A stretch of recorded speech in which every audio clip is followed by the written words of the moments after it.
Assalamualaikum warahmatullahi wabarakatuh. Cinta Indonesia, cinta bahasa Indonesia. Materi kali ini kita akan membahas mengenai menyajikan teks persuasif.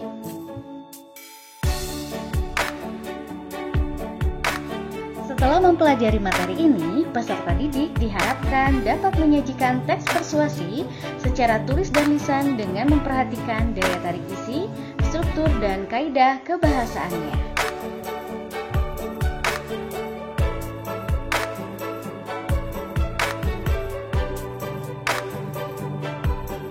Langkah-langkah yang harus dilakukan dalam menyajikan teks persuasi.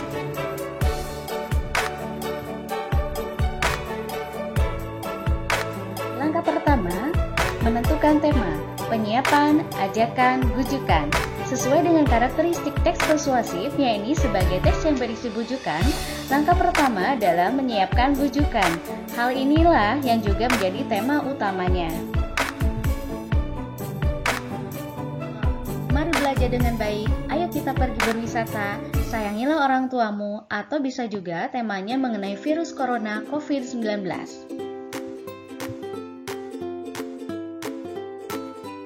Akan tetapi, bisakah orang lain mengikuti bujukan itu? Itulah persoalan penting yang harus kita pikirkan ketika menulis teks persuasif.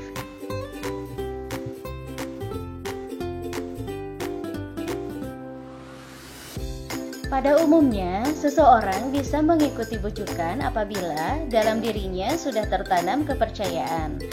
Oleh karena itulah, siapkan pula sejumlah fakta dan pendapat yang bisa mendorong orang lain untuk melakukan sesuai dengan harapan kita.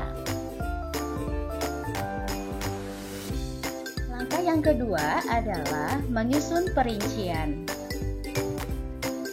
Perincian ini bisa disusun berdasarkan tema yang sudah kalian pilih. Misalnya di dalam perincian ini biasanya berhubungan dengan kalimat yang mengandung bujukan atau ajakan.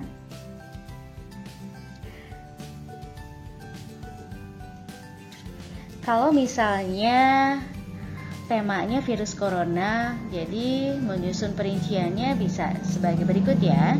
Menjaga jarak, memakai masker, rajin mencuci tangan, dan tetap di rumah. Pertanyaannya, mengapa berhubungan dengan ajakan atau bujukan? Karena dari keempat pernyataan ini bisa dibuat sebagai pernyataan ajakan atau bujukan.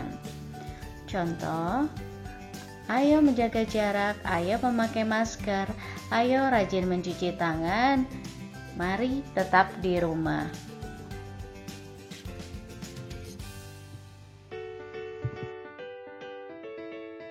Langkah yang ketiga adalah mengumpulkan bahan.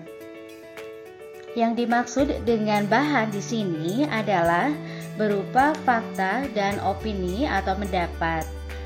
Silahkan kalian kumpulkan bahan sebanyak-banyaknya agar bisa dikembangkan menjadi teks. Nah, di sini ada contohnya.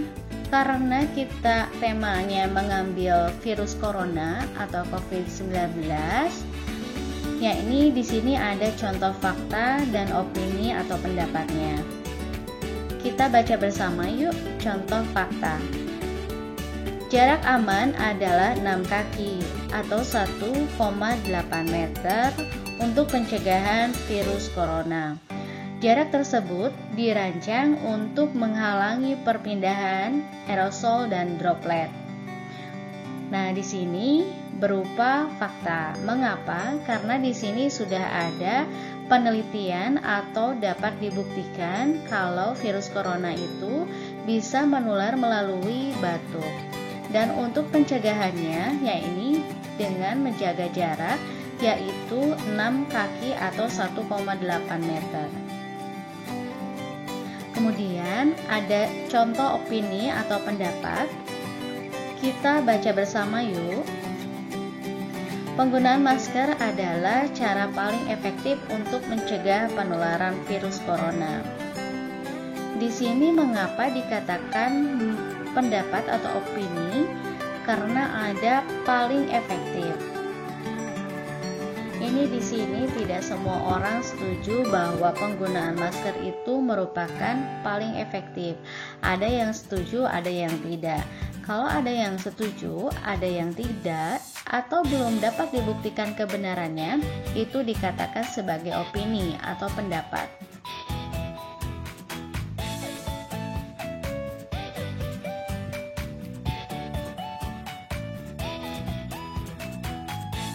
Langkah yang terakhir atau yang keempat adalah mengembangkan teks.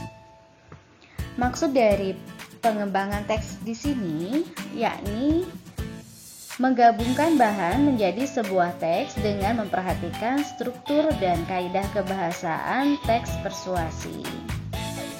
Jadi dari bahan-bahan tadi kalian gabungkan menjadi sebuah teks, tetapi tetap harus memperhatikan struktur dan kaidah kebahasaan teks persuasi yang sudah dibahas pada pertemuan sebelumnya.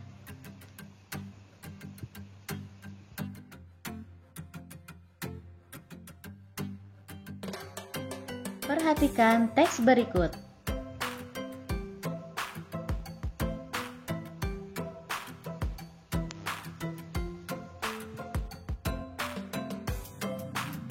Sebelum penulis menyampaikan rujukannya, ia menyampaikan sejumlah fakta yang bisa meyakinkan pembaca. Fakta itu memang harus dipilih, yakni berupa sesuatu yang sudah dikenali sekaligus memberikan efek psikologis bagi si pembaca, yang mungkin berupa rasa takut, marah, kecewa, dan seterusnya. Adapun fakta yang dituliskan dalam teks tadi berefek pada timbulnya amarah, paling tidak rasa kesal. Selanjutnya, pembaca mengiyakan dan bisa mengikuti bujukan yang disampaikan.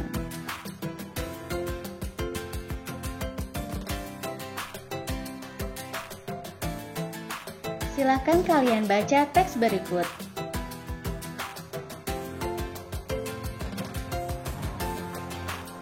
Setelah kalian membaca teks tersebut, apakah kalian tahu harapan penulis? Apakah ada fakta atau pendapat yang disertakan di sana? Bahaslah nanti bersama ibu gurumu. Bacalah teks berikut. Dilihat dari isinya, teks tersebut menyampaikan rujukan-rujukan. Hal itu tampak pada kata-kata berikut. Belajarlah, pusatkan perhatian, berhentilah, belajarlah. Dengan karakteristik yang seperti demikian, teks tersebut tergolong dalam bentuk persuasi. Menulis teks seperti itu terlebih dahulu kita menentukan temanya, yaitu berupa rujukan utama yang hendak disampaikan kepada pembaca. Kemudian membuat perincian-perinciannya.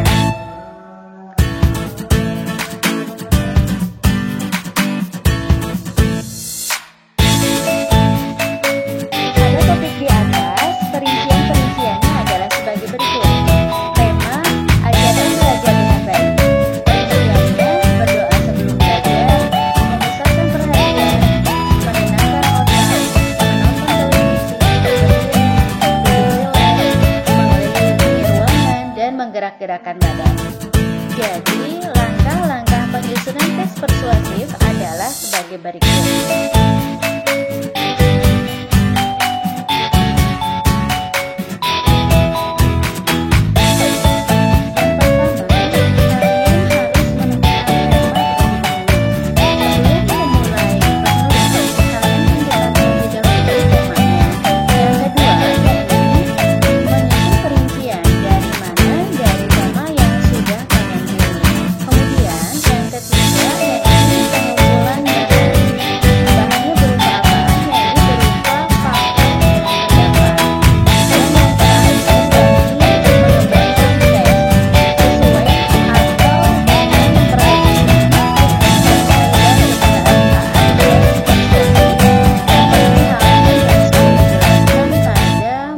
Sebelumnya.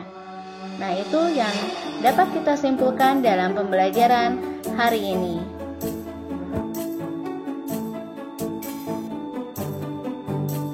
Terima kasih sudah mengikuti pembelajaran daring dengan Ibu Lasti. Sampai jumpa di pembelajaran berikutnya. Cinta Indonesia, cinta bahasa Indonesia.